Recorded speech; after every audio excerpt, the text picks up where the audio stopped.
Welcome to Starlight Sci-fi, where we bring you thrilling science fiction stories from across the cosmos. Sit back, relax, and let your imagination soar among the stars. The galaxy thought humans were fragile, a species bound to their blue planet, insignificant in the grand scheme of the universe. But when one human died, the galaxy learned the truth about Earth's terrifying resolve. The Galactic Concord was a marvel of interstellar diplomacy, a grand council of species spanning thousands of worlds. It was a place where war-hardened generals and peace-loving philosophers met under one roof to decide the galaxy's future. For centuries, the Concord had been a symbol of stability, where disputes were resolved with words rather than weapons. Among the many species represented, humanity was a relatively new addition, having only recently been invited into this prestigious assembly. Humans were seen as an oddity. They lacked the brute strength of the Boreth, a reptilian species that could crush steel with their bare hands. They didn't possess the intellectual refinement of the Iranites, whose neural networks processed information faster than the most advanced supercomputers. Humans, however, had one unique trait that fascinated the galaxy: adaptability. They were a jack-of-all-trades species capable of thriving in diverse environments and finding ingenious solutions to challenges. This earned them a seat at the table, albeit a small one. Evelyn Carter was one of humanity's most promising diplomats. Sent to the remote planet of Dralvok, she was tasked with mediating a mining dispute between the Axilar, a militaristic race, and the peaceful Threni, whose resources had been unfairly exploited. Evelyn's reputation preceded her. Calm under pressure, sharp in negotiations, and unwavering in her sense of justice, she was exactly the kind of person humanity needed to cement its reputation in the Concord. The situation on Dralvok, however, was more volatile than anyone had anticipated. The Axilar, emboldened by centuries of unchecked aggression, refused to relinquish their hold over the mining colony. They viewed the humans as weak and naive, an upstart species with no place meddling in galactic affairs. For weeks, Evelyn worked tirelessly to broker peace. She navigated cultural barriers, diffused heated arguments, and even managed to secure a tentative agreement that both parties could accept. But not everyone wanted peace. A rogue faction within the Axilar, bitter over the negotiations, decided to send a message. On the final day of the talks, Evelyn was ambushed while visiting a neutral site. Security footage later revealed the brutal efficiency of the attack. Axilar warriors, armed with energy blades, struck her down before she had a chance to defend herself. It was an execution, carried out with cold precision and no regard for the sanctity of diplomatic immunity. When news of Evelyn's death reached Earth, the world seemed to pause. For humans, this was not just a tragedy, it was an outrage. Evelyn wasn't just a diplomat, she was a symbol of humanity's hope for a peaceful future among the stars. The Galactic Concord offered condolences, but its response was lukewarm at best. The Axilar dismissed the incident as the act of an extremist minority, refusing to take full responsibility. To the galaxy, Evelyn's death was just another statistic in a long history of interstellar conflict. But humanity saw it differently. To them, this was a declaration. It was the first time a human life had been taken so brutally and so publicly beyond Earth's borders. And though the galaxy underestimated them, humanity's history was full of examples of what happened when they were pushed too far. Earth's silence in the aftermath of Evelyn's death was deafening. The galaxy expected outrage. In the days following Evelyn Carter's execution, whispers spread through the Galactic Concord's sprawling halls. Species with centuries of experience in diplomacy debated how humanity would respond. Would Earth demand reparations? Would they issue an ultimatum to the Axilar? Or would they appeal for intervention by the Concord itself? But as days turned to weeks, the answer became unsettlingly clear: humanity did none of these things. Earth, so vocal in Concord meetings and diplomatic circles, fell utterly silent. No fiery speeches. No pleas for justice. No cries for revenge. To outsiders, it appeared that humanity had chosen to retreat, too shocked or too afraid to act against a species as powerful as the Axilar. Among the Boreth, a species known for its military might, This was interpreted as weakness. "The humans lack the spine for war," said one Boreth commander.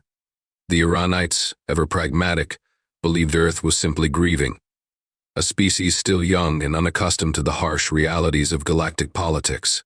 Even the Salith, historians of the galaxy, speculated that humans were overwhelmed by the sheer scale of the incident.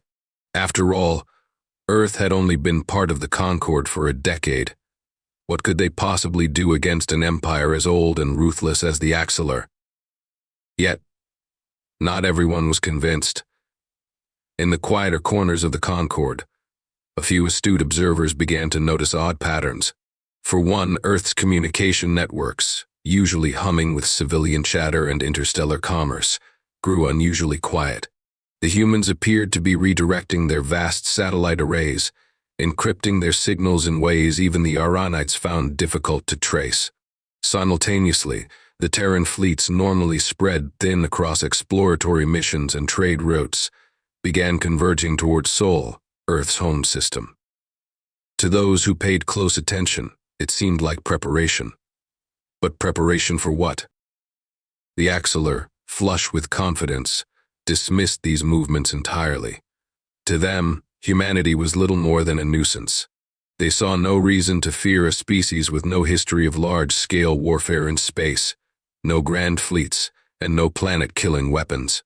"Let them hide behind their blue skies," one Axilar warlord scoffed. "It will not save them." But the Zalith, ever-watchful historians, were uneasy. A single researcher, Ziravolok, pored over humanity's historical archives. What she found chilled her to the bone.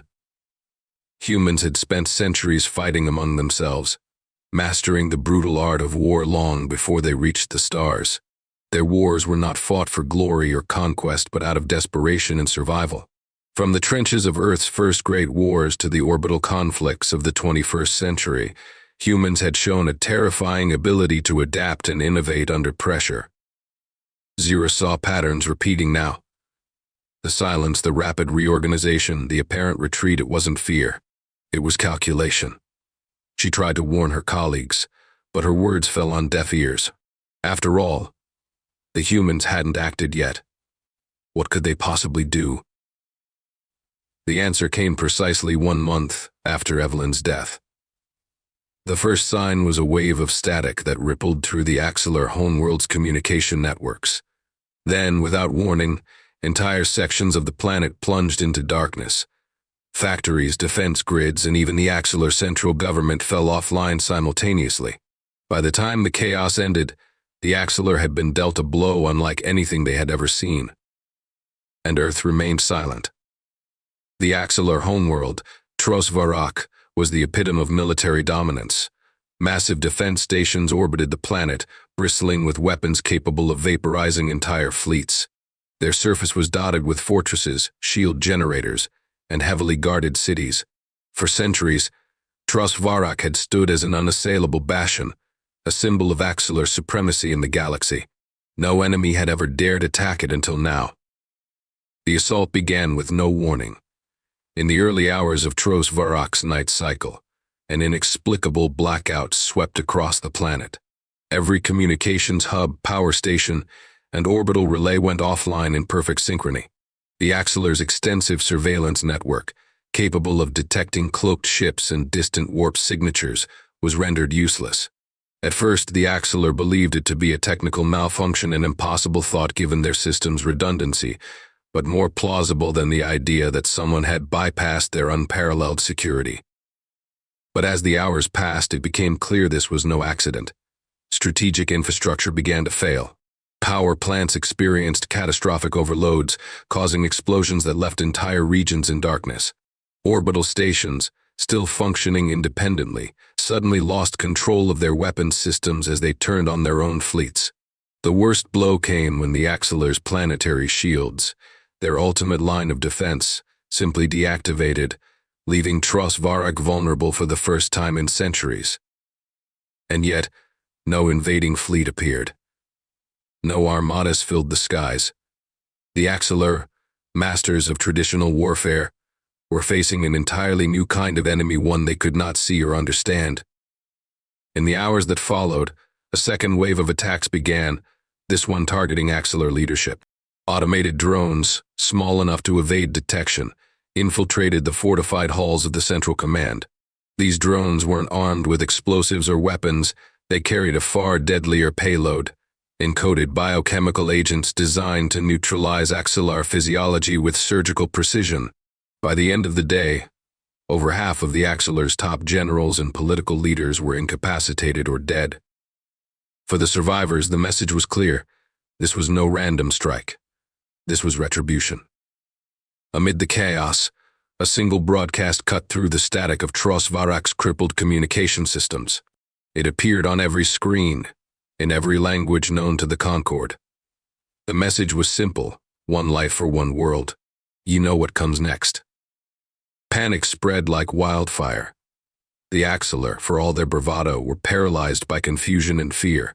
Who could have orchestrated such an attack? Their military intelligence scrambled for answers but found nothing. The sensors in their system had detected no incoming fleets, no visible threats. The attacks were surgical, precise, and utterly devastating. The truth, though unconfirmed, began to take shape. Only one species had a motive strong enough and a cause personal enough to strike at the heart of the Axilar Empire: humanity. For the Axilar, this realization was unthinkable. Humans had no history of interstellar warfare on this scale. Their fleets were small, their technology unremarkable compared to the galactic powers. But somehow, they had dismantled the defenses of one of the most secure planets in the galaxy with terrifying efficiency. The galaxy at large was stunned. Reports of the attack spread rapidly, and with them speculation. How had the humans done it? Were they hiding technological capabilities far beyond what they had revealed? Or was there something more terrifying at play, a willingness to act without restraint, to strike in ways no other species would dare? For Earth, the message was clear.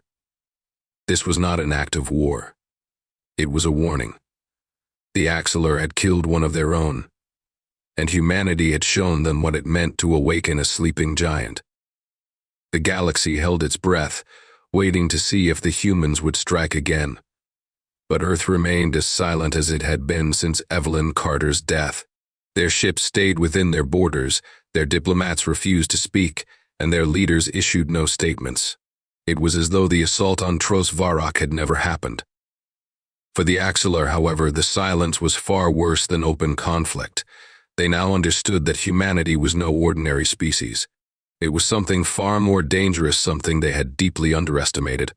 When the Axilar retaliated, it was with the fury of a wounded predator. For centuries they had commanded respect or fear through their military might. No one had dared strike their homeworld, and now that someone had, they were determined to make an example of the humans. They mobilized a massive fleet, one that dwarfed any other in the known galaxy. Thousands of warships, bristling with weapons capable of leveling planets, set their course for Sol. Scouts and intelligence units were sent ahead to map out Earth's defenses, but the reports that returned were baffling.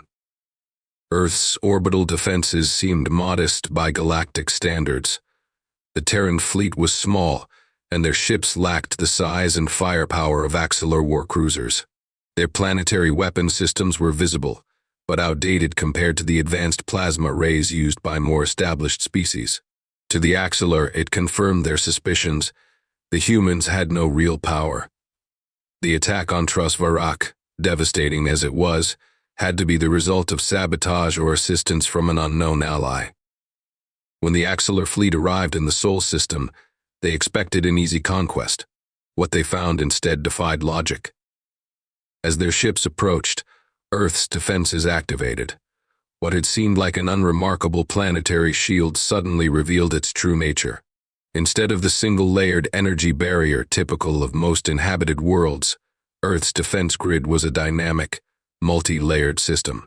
Each layer was designed to adapt in real time, redirecting energy to areas under attack and regenerating faster than any known shield technology. The first wave of Axilar warships unleashed their firepower, bombarding the shield with enough energy to melt a moon. But the shield held. To make matters worse for the Axilar, their ships began experiencing mysterious malfunctions. targeting systems failed. Engines sputtered. Even their advanced weaponry turned on itself, as though manipulated by an unseen hand. It was then that the Axilar fleet realized they had underestimated Earth's technological capabilities again. The humans had integrated artificial intelligence and quantum computing into their defense systems, creating a network so advanced it could outthink even the most sophisticated Axilar strategies. The shield wasn't just a barrier, it was an active participant in the battle, analyzing and countering every move the Axilar made. Frustrated and humiliated, the Axilar launched their second wave, a full-scale planetary assault. But as they descended toward Earth's surface, they encountered yet another surprise. Hidden among Earth's orbital debris were thousands of stealth drones, each armed with precision weaponry. The drones were small, agile, and nearly invisible to conventional sensors. They tore through Axilar ships with surgical precision, disabling engines, cutting power lines, and rendering entire fleets useless. The Axilar, for all their might, were unprepared for this kind of warfare. Their entire military doctrine was built on overwhelming brute force massive ships, devastating firepower, and direct engagements. Humanity's approach was different. They didn't meet their enemy head-on. They outthought them, outmaneuvered them, and exploited their weaknesses with terrifying efficiency. By the time the Axilar fleet retreated, they had suffered catastrophic losses. Over half their warships were destroyed or disabled, and the survivors limped back to their territory with tales of a world that defied reason. How could a species so new to the galactic stage possess such advanced systems? How had Earth hidden its true capabilities for so long? The truth was that Earth hadn't hidden anything. Humanity's strength didn't come from overwhelming technology or vast fleets, it came from their history. For centuries, humans had been forced to innovate in the face of existential threats. From global wars to environmental collapse, they had learned to adapt, to survive, and to turn their disadvantages into strengths. The Galactic conquered, watching the conflict from afar, was stunned. The Axilar's once unshakable reputation was in ruins. Meanwhile, humanity had gone from being seen as a fragile newcomer to a species capable of holding its own against one of the galaxy's most powerful empires. Earth's leaders issued no statements. Their diplomats offered no explanations. As quickly as the battle began, it was over, and humanity returned to its silence. But the message was clear: Earth was not to be trifled with. For the Axilar, the humiliation was complete. Their bravado had been their downfall, and now they faced the terrifying reality of a species that fought not with brute force but with ingenuity and precision. The humans, it seemed, were far more dangerous than anyone had ever imagined. The aftermath of the Axilar's disastrous assault on Earth sent shockwaves through the galaxy. In the Galactic Concord, where political maneuvering often drowned out decisive action, the incident became the subject of heated debate. How had the humans, a species with no history of galactic warfare, dismantled one of the most feared fleets in known space? Species across the Concord scrambled to uncover the truth. Intelligence agencies, spies, and researchers pored over every piece of data they could find about humanity. What they discovered wasn't just surprising, it was alarming. For millennia, humanity had fought wars, not just wars of survival, but wars of ideology, conquest, and desperation. Unlike most species in the Concord, who had united early in their histories, humanity's path had been one of division and conflict. They had battled themselves on land, in the seas, and eventually in the skies and space. These conflicts had forged a relentless adaptability and an unmatched capacity for innovation. But what truly alarmed the galaxy wasn't humanity's history of war, it was their capability for restraint. As researchers delved deeper, they realized that humanity had held back. Earth's defenses, while devastatingly effective, were only a fraction of what they had the potential to unleash. The records showed experiments with planetary-scale weapons, biotechnologies capable of reshaping ecosystems, and AI systems that could control entire fleets autonomously. Yet, humanity had chosen not to use these tools. They had learned to temper their power, a lesson born of centuries of suffering and destruction. The Axilar, licking their wounds, faced an existential crisis. Their empire had been humiliated, their fleets shattered, and their reputation as the galaxy's dominant force obliterated. For a species that thrived on conquest and dominance, this was more than a military defeat, it was a psychological one. Desperate to salvage what was left of their empire, the Axilar leadership convened a secret council. They had two options: escalate the conflict or sue for peace. The warlords, proud and unyielding, demanded retaliation. But the strategists and survivors of the Soul campaign begged for caution. The humans, they argued, had not yet revealed their full strength. Pushing them further could invite annihilation. Meanwhile, the Galactic Concord found itself at a crossroads. The Concord had been designed to mediate conflicts, not to pick sides in a war. But the humans' response to Evelyn Carter's murder had shown the galaxy something it couldn't ignore. Humanity had a code, one that valued justice and proportionality. Evelyn's death had been met with surgical precision, not wanton destruction. The galaxy began to see humanity not as aggressors, but as a force of calculated retribution. For smaller species, long oppressed by the likes of the Axilar, this revelation was a spark of hope. If humans, a species so new to the stars, could stand against such a mighty empire, perhaps the age of galactic bullies was coming to an end. Movements began to stir in the far reaches of the Concord, calls for alliances, rebellions against tyrannical regimes, and whispers of a new balance of power. Earth, for its part, maintained its silence. No speeches, no declarations of victory.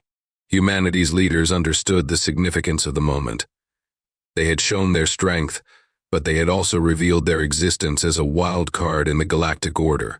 To push further would risk destabilizing the already fragile Concord.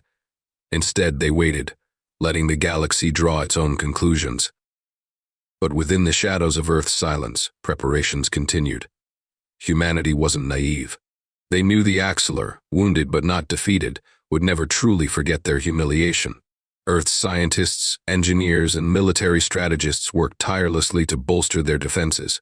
Fleets were built, technologies refined, and alliances quietly forged. The galaxy watched nervously, unsure of what humanity would do next. Some feared them, others admired them, and a few even sought to emulate them. The Axilar, for all their pride, began to realize the truth. Their empire wasn't just facing a single species.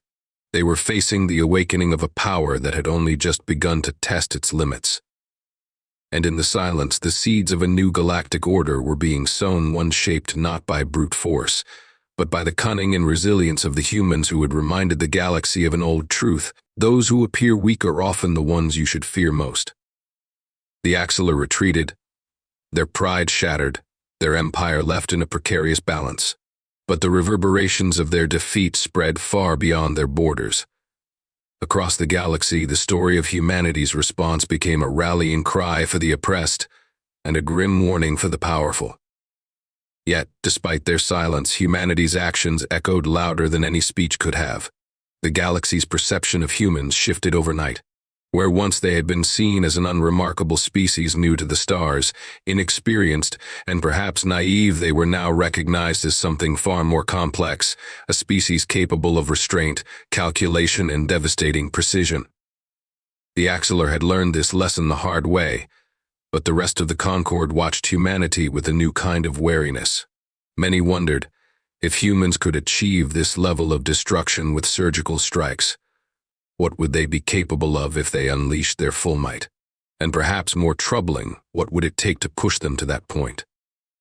As the galaxy speculated, Earth remained quiet, its people working tirelessly behind the scenes. On the surface, life appeared to return to normal.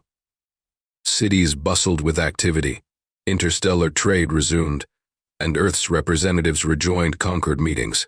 But beneath this veneer of calm, a profound transformation was underway. Humanity had learned a critical lesson. The galaxy was not a safe place.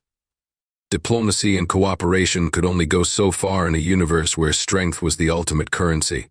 Evelyn Carter's death had not only exposed the Axilar's cruelty, it had awakened humanity to the fragility of their position. They understood now that survival in the stars demanded more than hope and idealism. It required vigilance, preparation, and the willingness to act decisively when provoked. The people of Earth rallied around this new reality. Scientists accelerated research on experimental technologies that had once been shelved in the name of caution. Quantum entanglement-based communications, capable of bypassing any known interference, were perfected. Entire fleets of stealth drones and autonomous ships were quietly constructed in orbital shipyards, hidden behind the shadows of Earth's massive planetary defense grid. Humanity's military, once modest by galactic standards, was transforming into something unrecognizable, something the Concord could only guess at. But this transformation wasn't driven by a thirst for conquest. It was driven by necessity. The galaxy had shown its willingness to exploit the weak, and humanity refused to remain vulnerable again. Their preparations weren't for domination, but for survival. Earth wasn't looking to expand its borders, it was ensuring that no one would dare violate them again. While humanity fortified, the galaxy churned. The Axilar, desperate to reassert their dominance, began to crack under the weight of their defeat. Their enemies, long silent out of fear, now sensed blood in the water. Uprisings flared across their empire as smaller species demanded freedom from centuries of oppression. Even within the Axilar's own ranks, dissension grew. Warlords questioned the competence of their leaders, and whispers of rebellion spread through their fleets. For the Galactic conquered, the rise of humanity presented a dilemma. Many member species viewed Earth as a stabilizing force, a symbol of justice against tyranny. They admired humanity's response to Evelyn Carter's death, seeing it as a demonstration of principled strength. But others feared them, worried that this new unpredictable power might one day turn its gaze toward expansion. The debates within the Concord grew heated. Should humanity be welcomed as a cornerstone of a new order, or should measures be taken to curb their rapid rise? No consensus could be reached. Earth's representatives, when they spoke at all, remained polite but unyielding. They offered no apologies, no justifications. Their silence only deepened the mystery surrounding their true intentions. In the far reaches of the galaxy, rumors spread like wildfire. Stories of humans working in secret alliances with species oppressed by the Axilar began to surface. Some claimed humanity was supplying advanced weaponry to rebel forces. Others whispered about a hidden fleet, one capable of striking anywhere in the galaxy without warning. But no one could confirm these stories. Humanity's actions, like their defenses, were shrouded in an impenetrable fog of misdirection and calculated ambiguity. And this, perhaps, was the most unnerving aspect of all. The galaxy didn't fear what humanity had done. It feared what humanity might do next. Through it all, Earth remained steady, like the calm eye of a storm. Their silence was no longer a retreat, it was a statement. They didn't need to boast or threaten. Their actions had already rewritten the rules of the galaxy, and the Axilar's defeat stood as a testament to the price of underestimating them. Humanity had sent its message, and the galaxy had no choice but to listen. Earth was no longer the vulnerable newcomer, nor were they the aggressor. They were something far more dangerous, a force of quiet resolve, a species that could rise from tragedy and reshape the galaxy's balance of power with precision and purpose. As the dust settled across the stars, one truth became clear: humanity had awakened, and the galaxy would never be the same. The defeat of the Axilar at the hands of humanity was not just a singular event, it was the catalyst for a cascade of transformations that rippled across the galaxy. What had begun with the death of Evelyn Carter now culminated in a new chapter of galactic history, one defined by shifts in power, unexpected alliances, and the haunting realization that humanity was a force far greater than anyone had anticipated. The Axilar, once a juggernaut of dominance, descended into chaos. Their reputation as an unassailable empire had been shattered, and with it their grip in their territories. The smaller species they had subjugated for centuries seized the opportunity to rise. Uprisings erupted on dozens of worlds, fueled by the knowledge that the mighty Axilar could bleed. What the humans had done was unthinkable, and that gave others hope that they, too, could cast off the chains of tyranny. In the midst of this upheaval, Earth became a symbol. For many, it was a beacon of justice, a species that had demonstrated the courage to stand up against oppression and the intelligence to do so without unnecessary bloodshed. Rebel leaders and freedom fighters across the galaxy began invoking Earth's name in their calls to action. To them, humanity was proof that even the smallest, most underestimated force could bring down a giant. For others, however, humanity was a looming threat. The precision and restraint of Earth's retaliation frightened them more than brute force ever could. If this was what humans could achieve without fully mobilizing, what would happen if they unleashed their full power? This fear led some of the more powerful species to quietly strengthen their own defenses, not against the Axilar, but against Earth. In the Galactic Concord, debates raged over humanity's role in the galaxy. Many argued that Earth should be welcomed as a cornerstone of a new, more equitable order. Others viewed them with suspicion, believing that their rise signaled a destabilizing force. Humanity's representatives, when they appeared at Concord meetings, remained composed and enigmatic. They neither apologized for their actions nor sought to leverage their newfound reputation for power. Instead, they reiterated their simple truth: Earth wanted peace, but they would not tolerate injustice. Behind the scenes, humanity continued its preparations. Their focus was not on conquest, but on ensuring that no one would ever threaten their home again. Earth's engineers worked tirelessly, refining their defense systems and expanding their fleets. Their scientists explored the edges of technology, pushing boundaries in ways the rest of the galaxy couldn't comprehend. They understood that the galaxy now viewed them with equal parts admiration and fear, and they accepted this new reality with quiet determination. Yet humanity's greatest strength wasn't their technology or their cunning. It was their ability to inspire. Across the galaxy, oppressed species began uniting, forging alliances where none had existed before. They didn't just see Earth as a protector, they saw it as an example. If humans could rise against impossible odds, so could they. For the Axilar, the lesson was bitter but undeniable. Their empire, once built on fear, now teetered on the edge of collapse. Their fleets, their colonies, their very identity had been brought low by a single species they had deemed insignificant. They were left to grapple with the reality that they had awakened a power they couldn't control. And humanity watched. They extended no hand of conquest, no demands of tribute. They didn't need to.